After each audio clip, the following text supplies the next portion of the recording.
hakkına aytgan sözler var. Uylamış aytgan sözler var. Uylap lekin şınlap aytgan sözüge tishni qissa tuzgani bor. Ko'ngil eritirlik sözler var.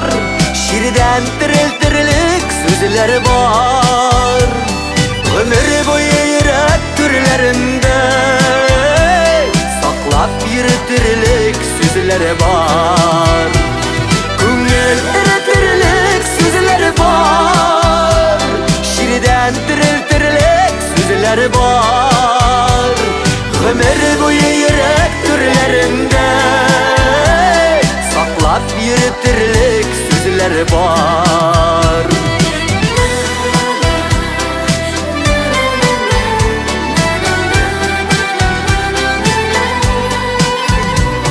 Бәхет үшін қайшақ сөз жетер, ят кешіні бір сөз өз етер.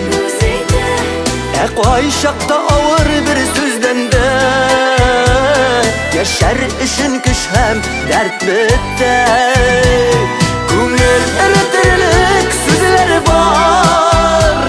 Şirden tiriltirlik сөзлер бар.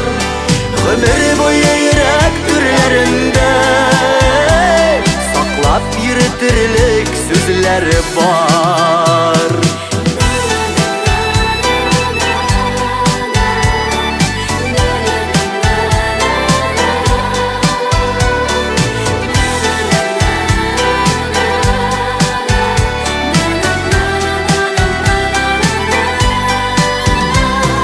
Erim eşisidey sözler var. Balday tatlı tilli kişiler var. Aylar yıllar asır yoğalmadan iz kaldırgan izleşler var.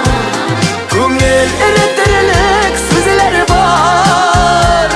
Şirden tiriltirlik sözler var.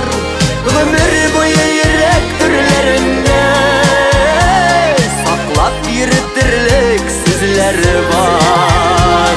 Ko'ngil eritirlik sözler var. Şirden tiriltirlik sözler var.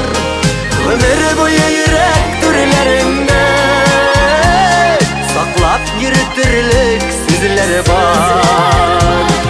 Ömür boyu yürek türlerinde saklap yürütürlük sözler var. Saklap yürütürlük sözler var.